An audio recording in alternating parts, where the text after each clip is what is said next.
Welcome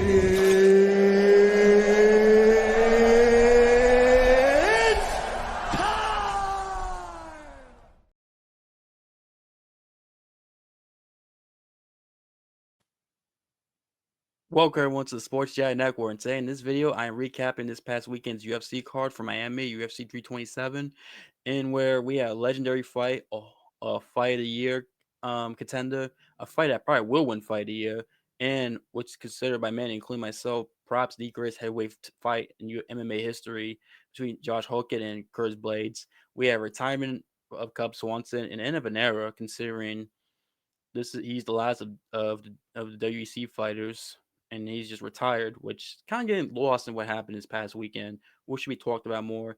And of course, the main event, which sadness just to see Yuri losing the way he lost, which is man, majority of MMA fan base is sad. From you can see it from MMA's gurus, Jet Time MMA, look at Tracy's recap video this past weekend card to any Icon MMA's post on his YouTube channel about it. It's like the post itself, not the video. To anyone commenting on YouTube, Twitter, Instagram, Facebook, all everyone's just sad that Yuri lost and the way he lost. And I am sad too. And I'll talk all about it in this video. So yeah, man. Damn it, Yuri. It is what it is. But let's get started.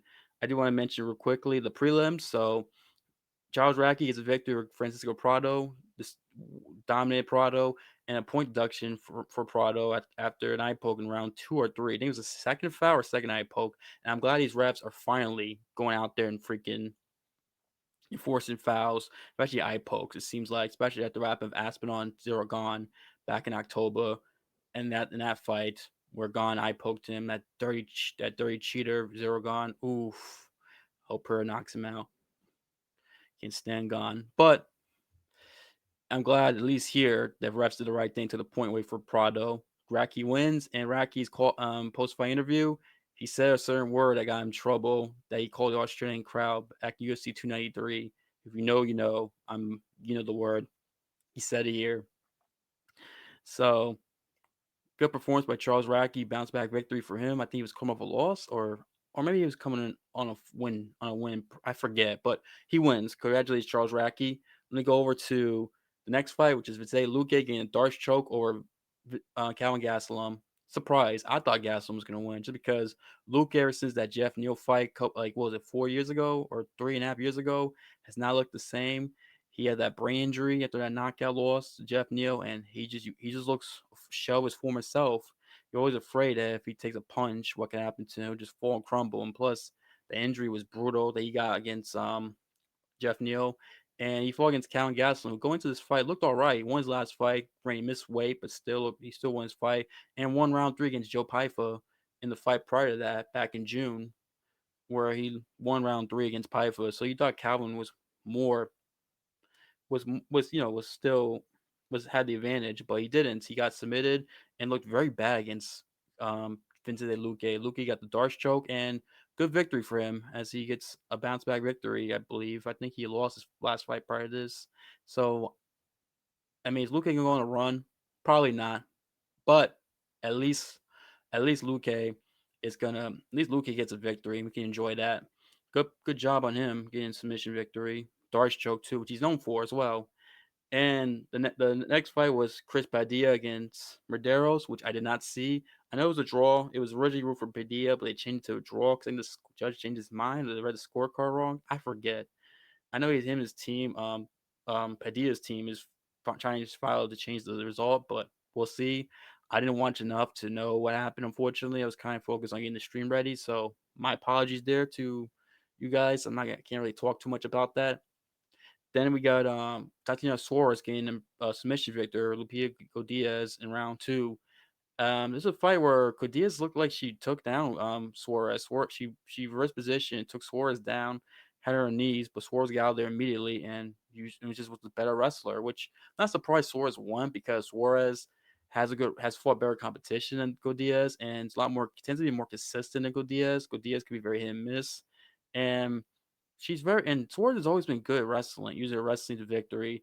I think after the Zhang Wei Li fight last February, where she lost the title fight against her, we all kind of crapped on Suarez saying she's overrated, all this and that. I think we kind of might have undersold just how good Zhang Weili is, and how remember there's a reason why her fight against Valentina back in November, Zhang Weili that is, was a super fight. Why we're all hyped for it, despite how it played out.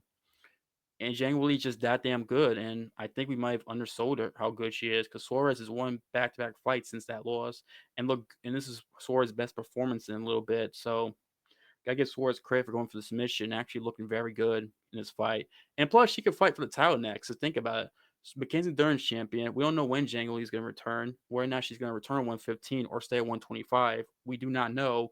And if she stays at 125, Zhang Li that is, you can give the you can get Suarez the title fight against Dern, considering she's on a 2-fight win streak. Suarez and is a new champion. So it's a possible Suarez might just secure a title fight. We'll see what's next for Kenzie Dern and for Tatiana Suarez, obviously, and where Zhang Weili play in the strawweight division. And then the next fight after that was Matheus Gamrot against Isabon Rivic, which not surprised Gamrot won. I had a feeling going in this fight he was going to win just because Rivic, you look at his opponents, they're all been strikers. All of them been strikers. He hasn't fought a wrestler or anyone with grappling skills close to Gamrot, obviously. Gamrot's ranked number 8 for a reason. His last fight he lost, but it's to Charles Oliveira. I mean, he's no shame losing to Oliveira. Gamrot still, the reason he's ranked 8, he's been top 10 contender for the last, 4+ years. Gamrot is the reason for that.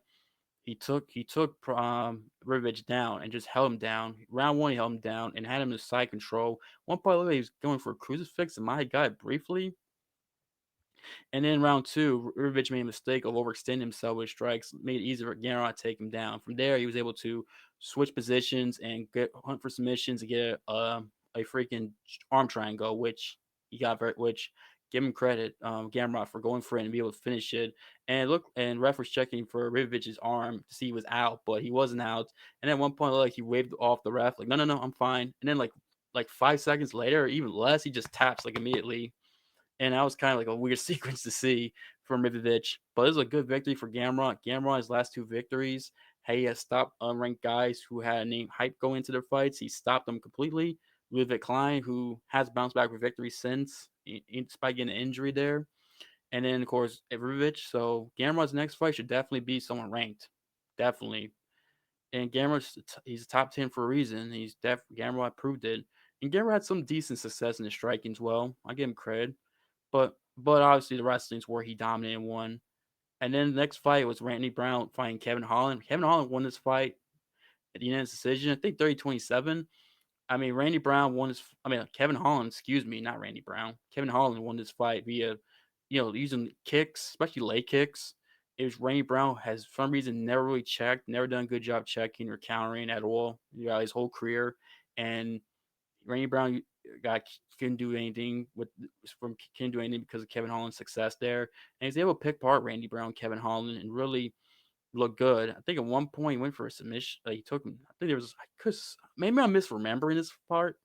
I don't know why. I feel like there was a submission attempt from Holland, or maybe I'm wrong. Maybe it wasn't the case. Maybe I'm still focused on the Ribovic and Gamrot fight before, but I feel like there was. Holland looked good. Holland had the reach advantage despite them being the same height. He had like at least a 3.5 inch reach advantage, if I remember correctly, going into that fight, and use his reach advantage to pick art to his shots and look very good. Like the reason why I picked Randy Brown going into this fight instead of Kevin Holland, for my Instagram, I made a post about it, is because I just can't trust Kevin Holland. Kevin Holland, he's very inconsistent. One fight looks great, the next fight he looks terrible. And it's been like this recently in his career. Like, it's just frustrating to watch Kevin Holland because you don't know which Kevin Holland you're going to get. This version of Kevin Holland, he fights like this consistently, could be a top 10 welterweight. I've always said in the past that if Holland takes it seriously, he could be a contender in welterweight, like a true title contender, but he just doesn't. It's kind of like that. It's like that video MMA Guru did a couple years ago where he explained Kevin Holland's, like, his mentality, how it's almost like he doesn't want to put it all because if he loses, he can just say, I lost because I didn't want to. I didn't put the work in, or I didn't want to go all out. It's almost like that mindset that Kevin Holland still has, and that's why it's cost him fights. And that video is so true. When you watch that video and watch Kevin Holland fight, that I can't trust him. But good performance from Kevin Holland. He bounced back, got a good victory. And if Kevin Holland can fight like this consistently, like if his next fight he fights like this and wins, looks good, maybe then I'll start trusting Kevin Holland. But until then, I just can't.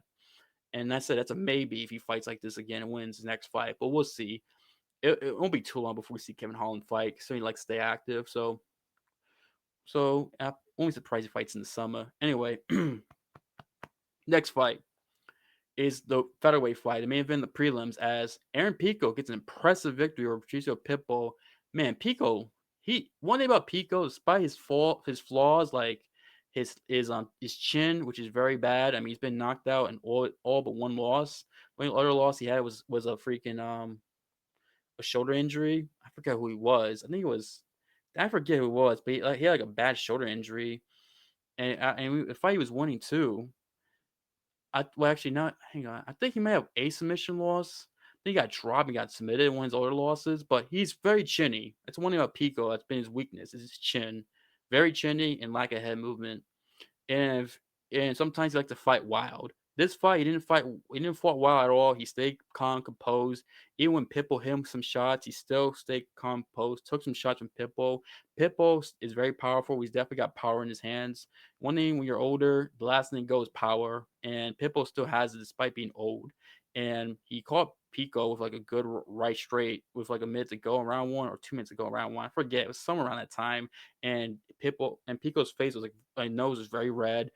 Took it well. It was a big shot too, and he hit him some good leg kicks on Pitbull. Then on Pico, he clearly won round one, despite Pico having his moments and taking down Patricio. Then rounds 2 and 3, Pico just put on him. Had good boxing, body shots he was ripping, right hooks, combinations he was landing. Even if he missed like the first one, he landed the second and third one, especially that his right hand really connected him Pitbull and really bloody Pitbull. He dropped Pitbull in round 2. Pitbull survived. One thing about Pitbull I gotta give credit to, his chin's still good. He took some shots and he got dropped. He never was really like in danger of being finished. If you get what I mean?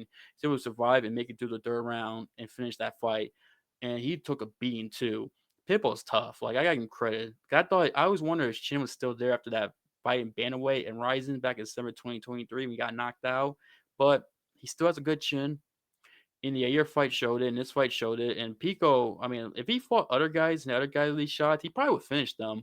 But Pitbull survived, toughed it out.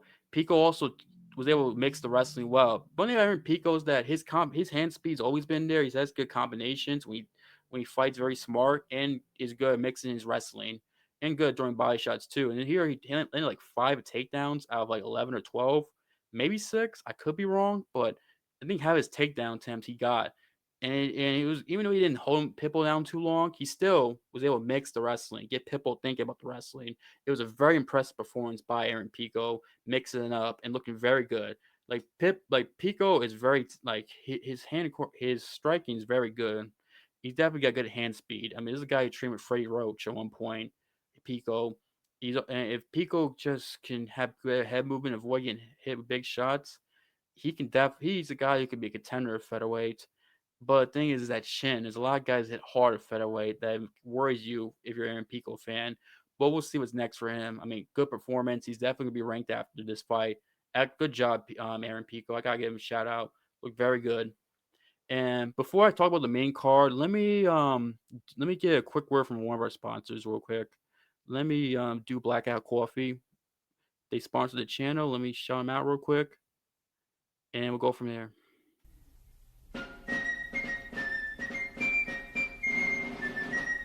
You all know I don't start my day without 2 things: standing for what I believe in, and a strong cup of coffee that does the same. That's why I drink Blackout Coffee, a 100% American company that's unapologetically patriotic, pro-Second Amendment, and anti-woke. They don't just roast incredible coffee, they stand for the very values this country was built on: God, family, and freedom. Every bag is roasted right here in Florida and shipped straight to your door. No corporate garbage, no virtue signaling. Just real coffee for real Americans. If you're like me and need to hit the ground running, try their Morning Reaper Medium Roast. It's bold, smooth, and kicks like a mule. Or if you're into something darker, like Founding Fathers Dark, grab their 1776 blend. It's rich, fearless, and roasted to perfection. Support a company that actually gives a damn about this country. Go to blackout-coffee.com Rumble and use code RUMBLE for 20% off your first order. Blackout Coffee. Wake up, stand up, never back down. Fuel your freedom.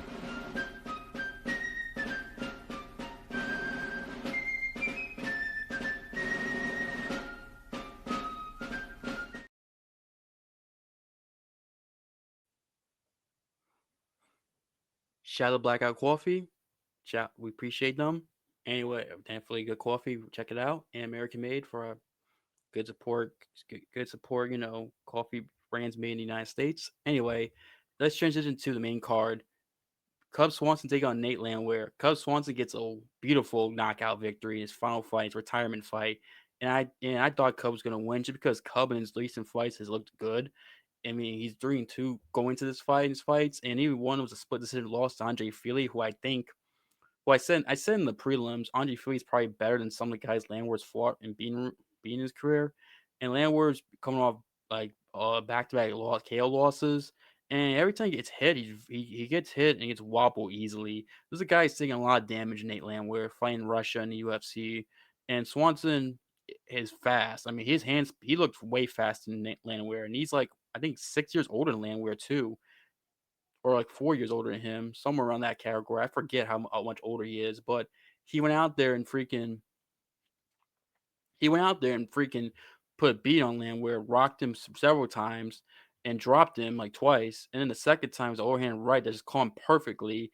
And then as Landwehr is trying to get up, he lands a beautiful right hook. Landwehr is trying to get up from the floor and just drops him like that. And Herb Dean stops it. At first, I thought it was like a weird stoppage. I thought it was a questionable stoppage briefly.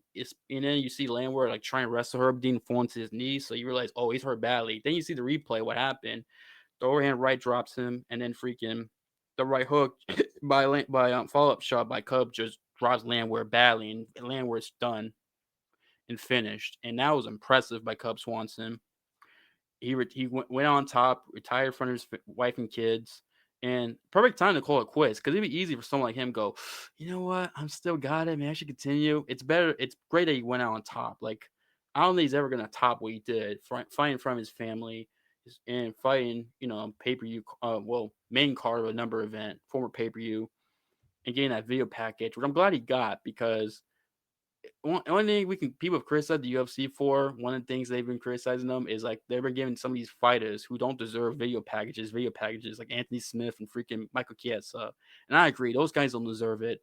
Michelle Watson arguably doesn't deserve it, but Cub Swanson does because Cub Swanson is a legend. This is a guy who fought back in the WEC. He's the last guy to fight in the WEC. There's no more WEC fighters after this.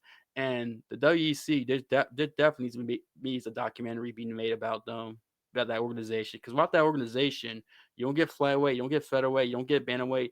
Because for a while, that was the organization where those lighter weight classes could fight, particularly 135, 145. Flyweight came later, but a lot of weights fought there, if you get what I mean. And about that organization, you don't get Conor McGregor, featherweight. You probably don't get Max Holloway. You don't get Demetrius Johnson.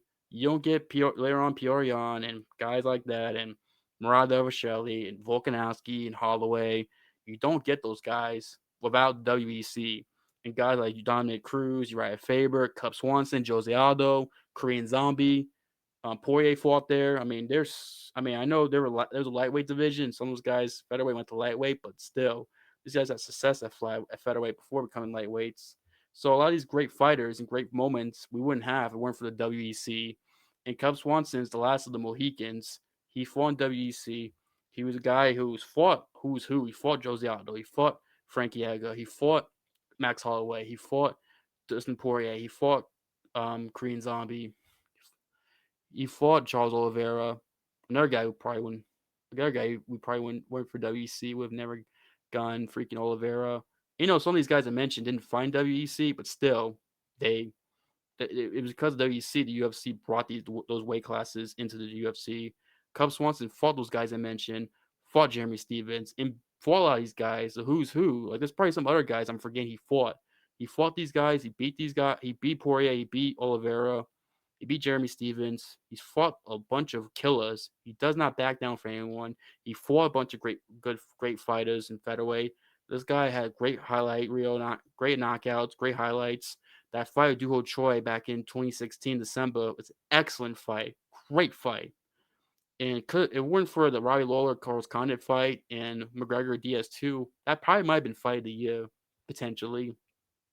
Great fight. If you haven't seen that, check out that fight. Cub Swanson's fought who's who of the featherweight division. Last of the Mohicans. This guy deserves a video package. He deserves a shout out. And shout out to Cub Swanson, legend, one of the best featherweights of all time, like top 10. You know, he never won the title. I think he's a top 10 featherweight, like that 9 to 10 spot. I think you have to put him there. If you're talking about greatest featherweights in MMA history, that's just my opinion.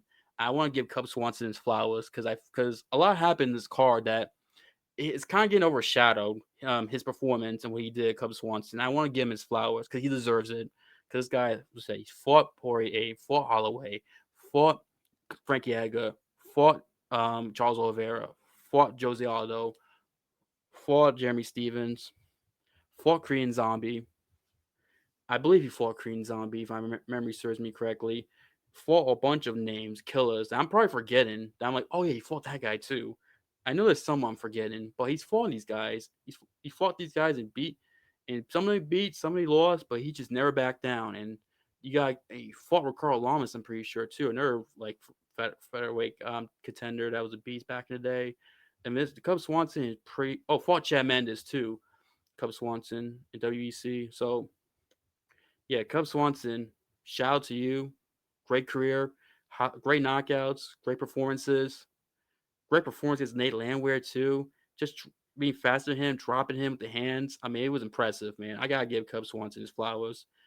Shout out to Cub Swanson. Congratulations. It's got a beautiful wife and a beautiful family, man. So you gotta give. Yeah, I'm glad he got a performance bonus, and hopefully he got a big bonus. He deserves it. He deserves an extra bonus for what his performance and what he's done for the UFC. I mean, it's a great fighter, man.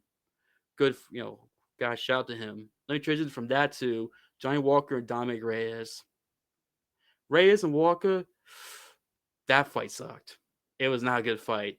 I was disappointed because I thought somebody was getting knocked out just because they're both chinny and they both can hit hard. I'm like, somebody's getting knocked out clearly, and nothing happened. Both guys were fighting to avoid getting knocked out. You can tell, and a lot of leg kicking and stuff like that. I originally thought Walker won because I thought Walker landed more strikes and did more in round one. The people were saying the argument of Reyes landed more punches in round one, and I get it, but I thought Walker did enough. I thought Walker win three personally. Everyone agrees two goes to Reyes, three goes to Walker, and I thought Dominic Reyes lost round one. But maybe I watched that fight. I think otherwise. I haven't watched that fight because that fight sucked. Terrible.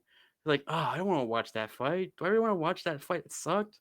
I really don't want to, but I mean, both guys now look good. This is an important night for the heavyweight division. Obviously, the title will be on the line, and the co-main event be lightweight. This was a chance for these guys to do something big, and they just didn't. And it was just disappointing. Just just yeah, and it's yeah, I did not enjoy it. Reyes wins. I mean, no one liked this fight. I'm just gonna move on. Might as well. Let's talk about this fight now. Josh Hawkett taking on Curtis Blades. Oh my goodness. Where do this was I'm speech. This was amazing. Like, if you haven't watched this fight, please watch this fight. Go on Paramount Plus, find a way to watch it. You're not gonna be disappointed. This was action packed. This was you had freaking punches, hooks, straights landed, uppercuts, dirty boxing, clinch fighting, elbows in the clinch, body shots, uppercuts, takedown attempts. I mean, no one got a takedown, but there was attempts of takedowns, leg kicks. Oh, this was just epic, man. An epic, awesome, legendary fight. Any pause outages I can think of, that was this fight. This fight was incredible, man. I mean, I can't believe it, man. Freaking Josh Hawkett talked a lot of shit going into this fight. Had his persona that, as people find cringy, was taking lot of shit that he had to back up because if he didn't, he was gonna get humiliated. Curtis Blades, I know, didn't want to lose to Josh Hawkett. Both guys were fighting as guys who did not want to lose. They took some punches, but I think some of them grid down because they're like, I can't lose for different reasons. I can't lose. Blades, I can't lose to this guy. Hockey, I can't get humiliated. I can't lose this guy. It was just, oh my goodness. It almost felt like a movie fight. You know what I mean? Like a back and forth. Hockett won round one. Yeah, round, no, wait. Hang on. Yeah, Shoot. Yeah, yeah, Hawkeye won round one. Freaking bloody Blades up, dropped in. I thought Blades was done. I was like, oh shit, no way. What? And then freaking Blades comes back and starts beating up Hawkeye. It looked like Hawkeye was done. It looked like Hawkeye was tired and was getting beat up. And one thing about this fight is that both guys, despite being tired, they kept pushing through. Now you get beat up, it makes it easier for you to get tired because you can't take a lot of damage. But both guys kept pressing through, man. It was like, man, one more Blades was really Blades would be done, then Haka would be done, back and forth. Haka did more damage around one. Blades was busted up, cut open. I mean, bleeding. But Haka took some damage, took some big shots, and this was impressive because Josh Hawkett is weighs 30 pounds less than Curtis Blades, and is 3 inches shorter than him in terms of height. And he took some big shots from Curtis Blades, and Blades had a reach advantage too.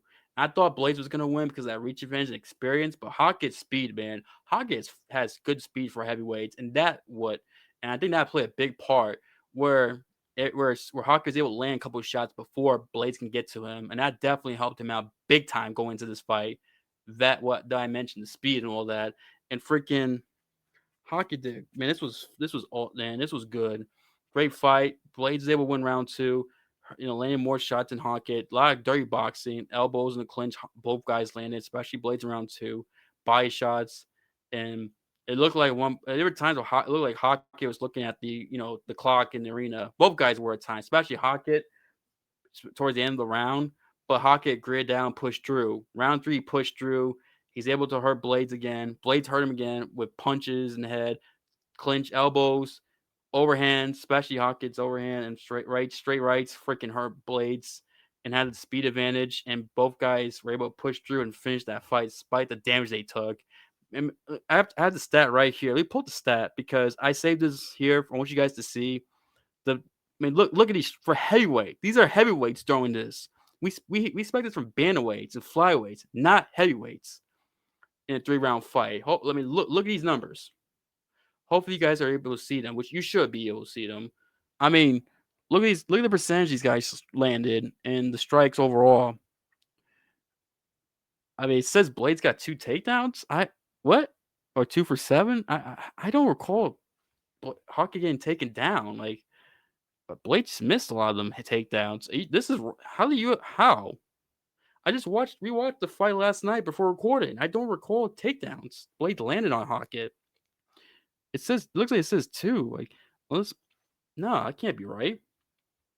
Anyway, I mean, look at these numbers are crazy for both guys. The accuracy, I mean, this was insane. I mean, Blades drew 345 strikes, Hockett 298 at heavyweight. Hockett landed 60% of his shots, 181 strikes. Blades land. Oh no, I'm reading significant strikes percentage, not the actual strikes. My bad. Significant strikes landed. Hockett 60%, Blades 57. I mean, 345 strikes thrown by Blades, 214 landed, 181 strikes landed, 298 strikes for Hockett. Crazy, man. This was insane. This was fucking nuts, man. I love this fight, man. Excellent back and forth brawl. I mean, Hockett earned a lot of respect after that performance, and he had to. But you had to give him respect because he fought like a warrior. We didn't know how Hockett would fight. He was tested.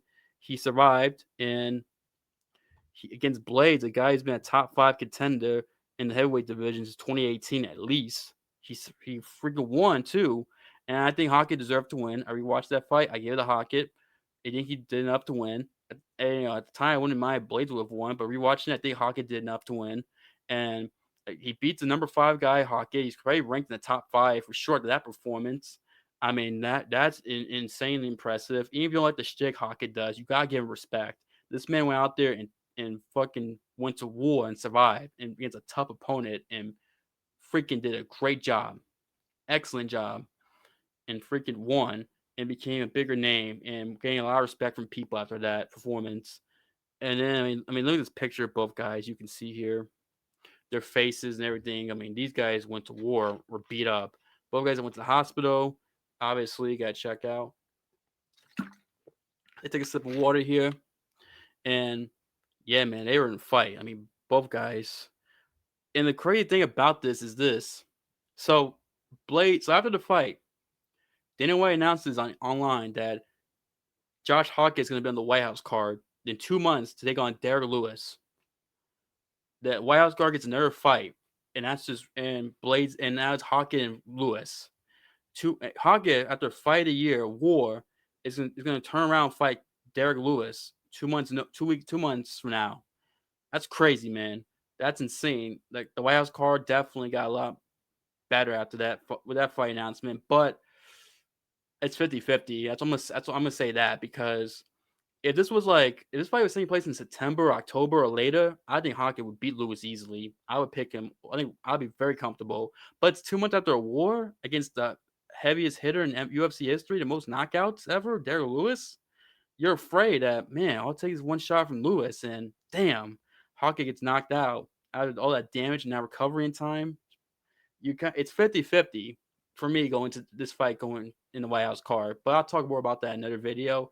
I just want to say, Curtis Blades, Josh Hawkett, you guys deserve your bonuses. Clap for you guys. And by the way, Blades should get his win bonus because did such a good job. He should get his win bonus too. Both of you guys deserve 200 grand bonuses more for that performance, man. That was legendary. Probably the greatest heavyweight fight in MMA history. I gotta rewatch Bigfoot Silva and Mark Hunt because I forgot about that. I haven't watched it in a while, but this might be the best one ever. Please watch this fight. If there's any fight you need to watch, it's this one, Hawkins and Blades. Just watch it. Just watch it, and you have a good time, and you have fun. This was freaking legendary, man. Beautiful, man. Beautiful. Just, oh, I loved it, man. I loved it. What a great call. What a great fight. Hang on. Hang on. Give one more. Sorry there, my camera went out. But anyway, what was I? Oh yeah, back to the video. Sorry. Anyway, yeah, great performance by freaking Hockett. And it's crazy to take the fight against Derek Lewis 2 months later. That's insane. Great performance by Hockett. Great performance by Blades as well. Go watch this fight. Let me change that to Paulo Costa and Azam Mirzakhanov. This was a good fight. Great performance by Paulo Costa, man. And and round one, Costa really attacked the body of attacked Mirzakhanov's body and leg with leg kicks and body kicks. Those kicks, man, were effective, and landing some good punches, punches of his own against Mirzakhanov. And those right leg kicks, kicks from his right leg, Costa that is, were came through, especially head kicks that were blocked by Mirzakhanov. But it seemed like Mirzakhanov's arm might have been broken somewhere in the fight. I don't know if it was the first, second, or third, but it got broken. Probably first or second because his Mirzakhanov wasn't really throwing his left. That he's known for knocking dudes out. He wasn't throwing his left a lot, especially as the fight kept going.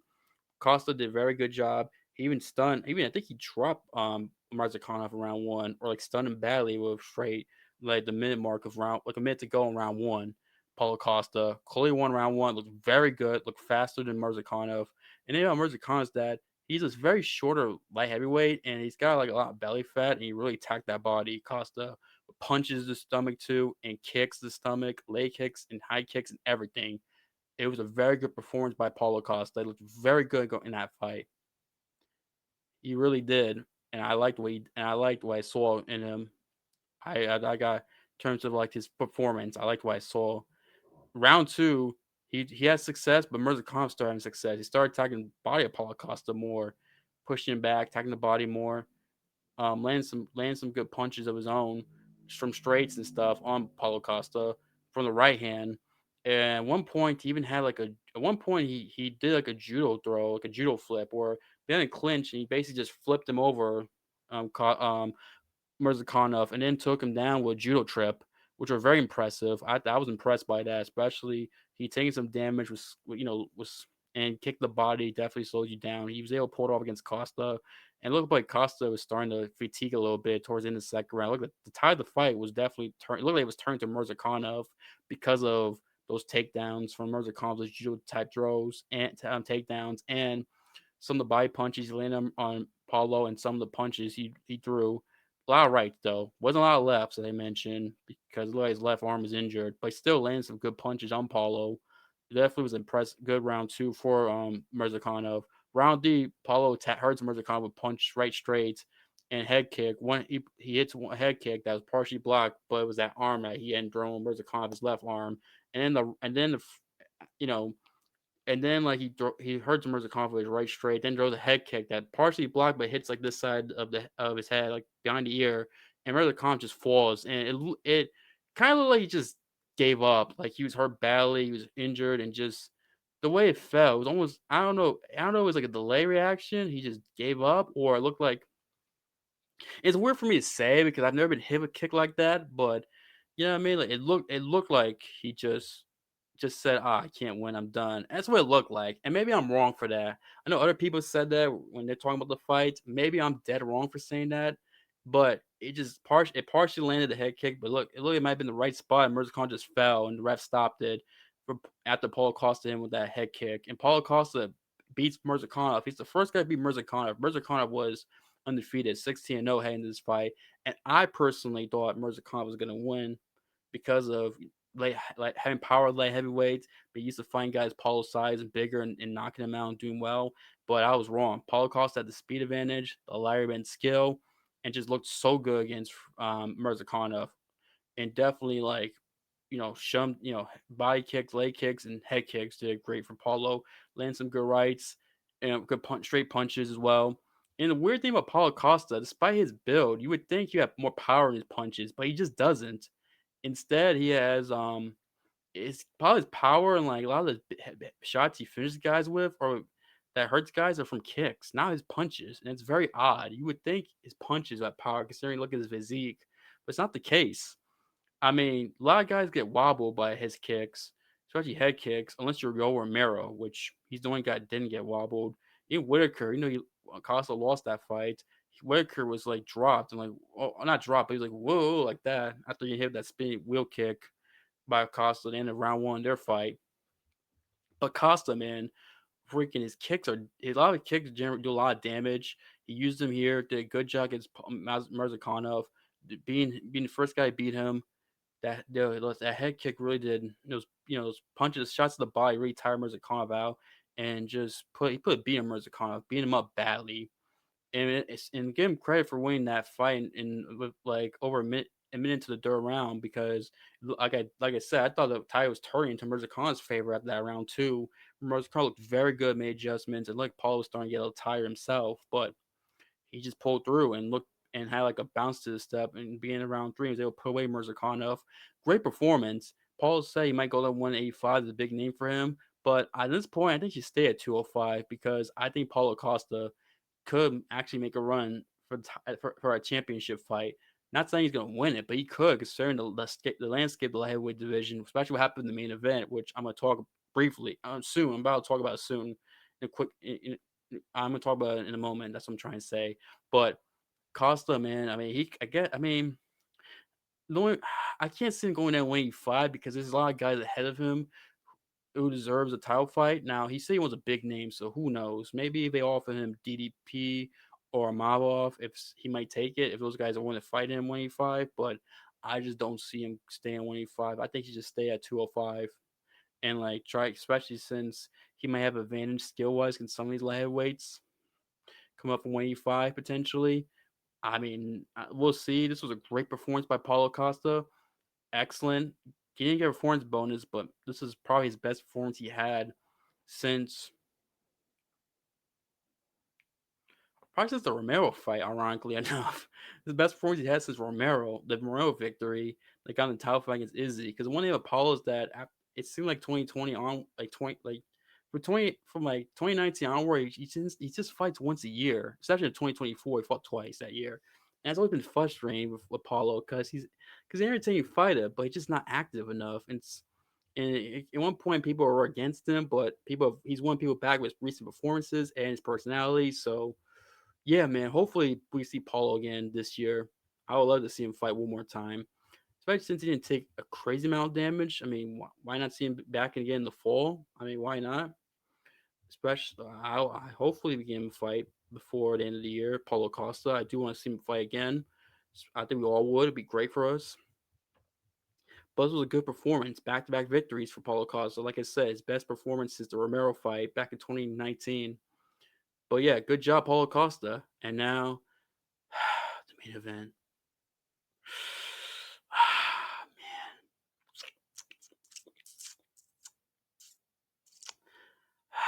Here we go. Carlos Ulberg beats Yuri Proska to become the light heavyweight champion. Yuri. Yuri.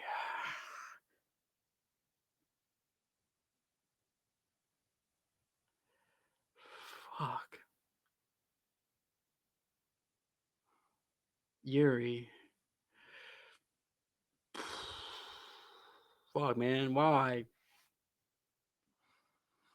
So Yuri Proska gets hit with some leg kicks. He responds to leg kicks of his own, pressuring Oberg. Oberg plants right foot, and it looked like he tore his ACL or something in his knee. The way he landed and he fell immediately, he got up and Yuri actually landed like one, like his leg kicked Oberg at least 2 or 3 times. Every time he did, Oberg reacted very negatively to it. At the time, I didn't know what happened. I was confused, and then I saw, oh, that's what happened. Doing the live stream, of course, and Yuri and Oberg did land. Oberg did land like a punch at Yuri, but Yuri ate well early in the round, and then Yuri. It looked like Yuri starting to stalk Oberg and hurt him. I mean, he did land a straight on Oberg that was good.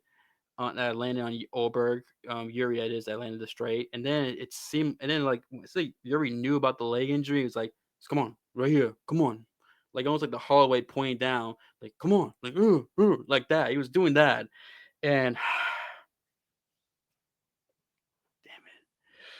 damn it, Yuri. And then freaking Yuri went out there and like Yuri just like he was Oberg landed some punches and Yuri lands a few, not they didn't land like a ton of punches, but they were landing on each other and stuff. And Yuri just like I think he threw a leg kick to hurt Oberg. Oberg was going backwards. Like you could tell Oberg was stumbling, like his knee, like the adrenaline was kind of keeping him up.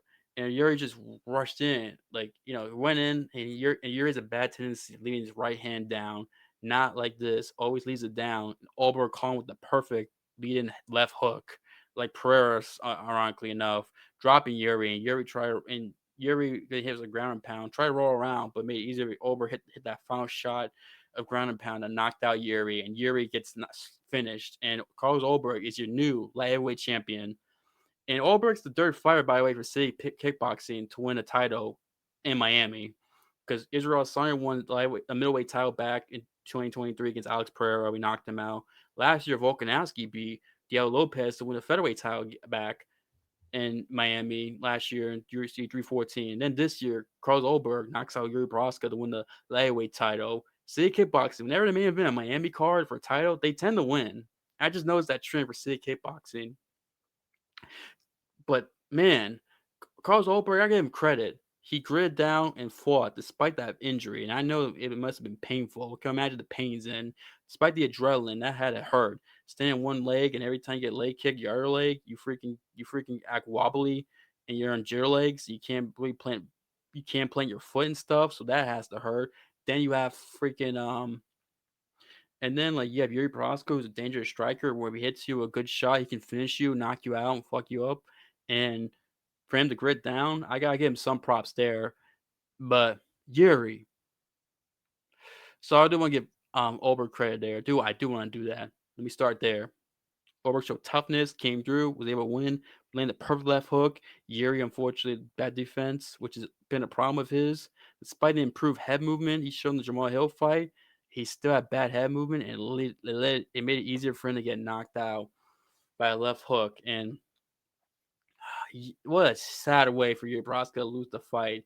It was almost like the title was right there. It was in your grasp. It was handed to you like this, handed to you. And instead of going for leg kicks and maybe just using grappling to take Ulberg down, forcing him to get up, you showed mercy. And people say, "Oh, he didn't really show mercy; he's just coping." Yeah, I can see. Yes, he threw leg kicks after the leg injury, but you could tell Yuri's like almost like, "Come on, stand, come on, straight," like almost like there's a part of me I did kind of feel bad for Olberg. Almost like in Yuri's mind, he doesn't want to lose. He doesn't want to win, knowing that an injury played a fluke, an injury basically cost a victory for him. 'Cause I think the way Yuri thinks is almost like, damn, I won that way. I didn't beat him because of me. It's almost like in his mind, there's no honor in that way. It's like, that's not an honorable way to win. It's almost like he has that mentality. He has that samurai think code for all his time spent in Japan, fighting over there and being loving Japanese culture, and it's like he showed too much mercy and paid for it, and it's like he kind of did. I also get why you see will say he didn't because he did attack the leg multiple times after the injury and after noticing it. But it almost you could kind of see, I almost felt like bad for it, Olberg. But this is a fight, man. You can't show mercy to your opponent. Olberg said, I wouldn't done the same. It's a fight." In the post fight in the press conference, he said it, and most fights would said that would feel that way. It's just like, like it's like I don't want it. It's not the way of a samurai. Like I can't imagine the legendary samurai Mishimoto Masu. Hang on. Let me try to remember the samurai. Let me look up his name. The legendary samurai Mishimoto. Why am I blanking on this dude's name? Let me look up his name before it bothers me the rest of the rest of the stream or video rather. Legendary samurai. Um, Miyamoto Mashui. I don't know. Hang on. Miyamoto hang on. Why am I butchering his name? I know it says dude's name. Hang on, this is gonna bother me if I. Sorry about that. I had to pause the video. Miyamoto Masashi. There we go. I didn't want to butcher his name, man. He's the greatest samurai probably ever. I don't. Anyway, I don't think Miyamoto Musashi would have shown mercy on his opponent in a battle. Would have said, "Nah, man. I think you would have gone for the kill and just finished his opponent in samurai battle." I don't think Miyamoto Musashi was. If he was told, would have done what Yuri did. I don't think so. I'm pretty confident he wouldn't. It was just so disappointing to see, and I hate the fact that I had to crap on Yuri because I love Yuri. Everybody loves Yuri. If you don't love Yuri as a fighter, are you an MMA fan? Like I said in the live stream, I say here, you're not an MMA fan if you don't love Yuri Prohaska. If you don't enjoy watching him, and I love Yuri. He's a great fighter. Love watching him fight. One of the most entertaining, if not the most entertaining fighter in all of UFC. One of the great best fighters in the world. And see him lose like that, it would just suck. It was sad. Like, damn. It was right there. All you do is keep leg kicking Oberg's other leg. Get to the freaking get to the 5 minute mark, whatever between rounds, and the doctor would stopped it. You could have won the belt, or at least put your guard up. At least thinking that, oh man, Oberg's gonna be desperate. I gotta be careful. He doesn't wing anything, and he didn't. Instead, he got finished like that. He lost to a one-legged Oberg, and it's just like, damn it. Right there, get his belt back too, and it's like it didn't happen. It's like fuck. It's just it sucks, man. It's terrible, and I hate seeing that from Yuri. We all love Yuri, man. Fuck. It's something yes Yuri says he's going to work on. Hopefully he does, but man. Now, I do think Yuri can get back to the title fight, despite this being his fourth title fight. Remember, he did win the title, his first title fight against Glover Teixeira, and then lost the two fights to Pereira. But it's Alex Pereira. And there's a question mark now, Yuri Proska going forward, is his chin. Like, I think it's too early to say. I know he's been knocked out, by Pereira a few times, but until I see other signs of his chin being gone, I still think he has a decent chin. Yeah, he's been finished a few times, but we see him bounce back from fights. So I'm not gonna say his chin's totally gone. Yeah, but I understand the question marks people have going forward with Yuri, where or not his chin's still gonna be around for that performance. We'll wait and see. But damn it, man. It was like I couldn't believe he lost that way, and we're all couldn't believe he lost that way. Most of us fans were sad that Yuri lost, and then if someone was wondering if he's ever get another shot at the title, which I think he will. I think he's good enough to beat these rest of these guys and get back at the title fight. I think so, but I also get people's concern about that. But I look at the rest of the light heavyweight division. I'm like, I think Yuri beats all these guys. Guzkov, freaking Blachowicz, Reyes again. He beats Paulo Costa. I think he can beat if he stays lightweight. I mean, Ankalaev, he's got a shot. I mean, all these guys. Yeah, like who else am I forgetting? Am I forgetting anyone else? Mirzakhanov, I think he definitely beats. Like all these other guys, I think he beats. I think he can still beat Olberg, but in a rematch, I think he could. But damn it, that's just frustrating, man. Like who knows? Maybe if they do rematch, I might be think differently. Yuri against Olberg. If they do it down, I'm not talking about immediately. I'm talking about down the road. If Yuri gets to win some fights and stuff, but but I think Yuri could beat him. But damn it, man, right there, one leg guy. All I do is just not keep leg kicking the guy, or at least initiate some grappling to force his leg, to force him playing his leg, and maybe he can't do. Maybe he can take advantage of his injury, or maybe at least like I don't mean like grapple and take him down, hold him down, like O'Malley's opponent did after O'Malley hurt his leg. I'm not talking about like that stupid decision. Not talking about that. I'm just talking about like initiate some grappling and then get away, so that way uses his leg and maybe he can't stand the referee has to stop the fight because of it. I'm talking about like that, or keep leg kicking his other leg to where Oberg can't stand because his right knee's injured and his left leg's compromised on the leg kicks, and maybe it's easier for you to knock him Oberg out with punches. But he didn't do that, and now we got Oberg's champion. And Oberg is talented. Don't get me wrong, he is talented. I like Carl's. I mean, Oberg is talented as a fighter, but man, Yuri has that aura and mystique and fight style where Oberg's, his personality is kind of and it's like his fight style is good, but it's not like, oh, I need to watch Oberg fight every time. He doesn't have that thing, if that makes sense. Now, I mean, I don't want to shit on Steele's skills too much because Oberg is good, but still, it's like, fuck, is he? I don't know. It's like, damn. Like we could get Yuri's champion. Maybe I'm coping as a Yuri fan. This might be just a cope session. I can admit it. It probably is a cope session for me, but I just gotta get my honest feelings out there. Although, and now what's up with Oberg? If he's a torn AC, I saw a report that he might be out for the rest of the year. Might not come back to 2027. If that's the case, and this is according to like I forgot who. I know that doctor Brian Sutter. I forget his name. You know that doctor that always does the videos after a sports injury, explain what happened. That he did apparently did a video. I mean, I'm not surprised he did a video. He always does a video after an injury, UFC or not.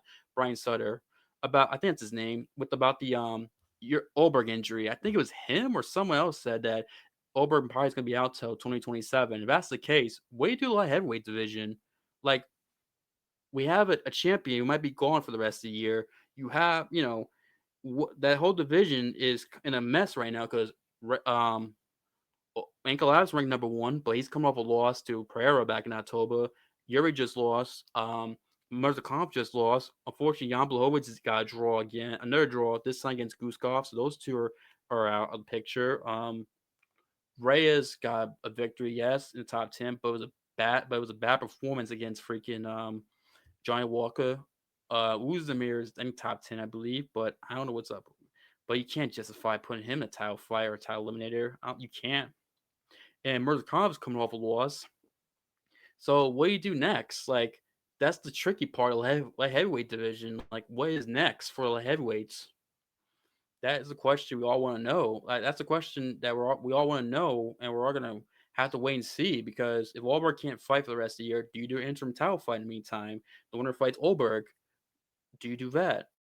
If Olberg is gone for like over a year, do you strip Olberg and maybe have a vacant title fight down the road and maybe say, hey, Olberg, when you come back, your next fight will be for the championship, like Yuri Prohaska and Jamal Hill did when they vacate their belts. Now, and it sucks for a heavyweight that in recent time another champion gets injured and it's gonna be and won't be able to defend his belt. Now, even though Olberg got injured during the fight, not during training camp or after the fight when he was training, like Prohaska and Jamal Hill. Well, Jamal Hill was more so basketball. He tore his Achilles playing basketball, but you get what I mean. It was not in a fight, and it makes you appreciate Alex Pereira that he was able to be active, defend his belt, and be healthy. And now, yeah, Alex Pereira, unfortunately, he was nine lightweight division. He's going to be a heavyweight. So you have that whole situation. Like, what do you do? Like, what do you do with this division now, knowing that you have these guys who are coming off losses. And you got Guskov and Blachowicz about to fight each other, and we don't know if Paulo Costa's going to stay at 205, and Olberg's probably gone to the rest for the rest of the year. So the light heavyweight division's in the pickle right now. It's in a tough jam, and interesting to see what happens next. And maybe that's a video of mine. So maybe I might do a video about what to do with the light heavyweight division. I might either that or what I want to see next for the fighters of UFC 327. I might do one of those videos, so stay tuned for that. Anyway, it's been 55 minutes. I need to wrap up this video. Thank you guys for watching, listening, where on the platforms you're watching this on. We appreciate, love you guys.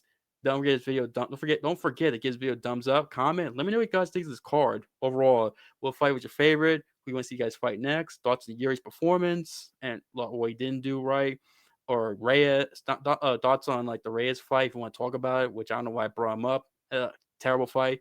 Thoughts on Cub Swanson's retirement and the WEC. Basically in the UFC after he's the last WEC fighter. Thoughts on the Hawkins Blaze craziness, the fight of the year. Excellent fight. Paulo Costa. Do you want to see it stay at 205? Do you want to see him at 185? Let me know. Thoughts on the prelim fights as well. I'd love to see your comments. Thank you guys for watching, listening. Have a good day, good night. We're at time watching this. Stay safe. God bless. And I'll see you guys next time. My overall thoughts on the card, I give it about an 8 out of 10. It probably would have been higher if that Ray isn't freaking. I say 8.5 because that overall card 8.5 because the Blades and Hawkett fight. Main card overall, I give it freaking. I give it an 8.5 overall because it weren't for yeah, 8.5. Just like the overall card 8.5, main card 8.5. If the Reyes and freaking Walker fight was entertaining, it would have been a nine, easily a 9 or 9.5. But that didn't happen. And also the Yuri performance, man, just sad. Damn it, Yuri. I mean, still love you, Yuri. You're a great fighter. I enjoy you. You're awesome. Hope you learn from it. Also, congratulations to Yuri Proska. I know he's about to have a kid soon. I think his wife's due I'm recording on Monday, so Tuesday. So hey, at least he gets to see his daughter be born. So maybe that'd be a good thing for him to forget about the fight. It's something positive in his life because he definitely needs it. So congrats to him and his girlfriend. Actually, shout out to them. I said wife. It's his girlfriend. Shout out to them. Congrats. That's a beautiful thing, man. And yeah, thank you guys for watching, listening. I get a good night. Stay safe. Like I mentioned, just want to mention that stuff real quick about I was on the card and I just remembered that I don't know why it popped in my head now the Yuri Proska having a child thing because that was a storyline that Yuri was going to go straight from Miami back to Czech Republic to be there for his girlfriend as she gives birth. So yeah, man, that just came to mind. I want to talk about. Anyway, thank you guys for watching, listening. Stay safe. God bless, and sorry to repeat myself. And I'll see you next time. Bye.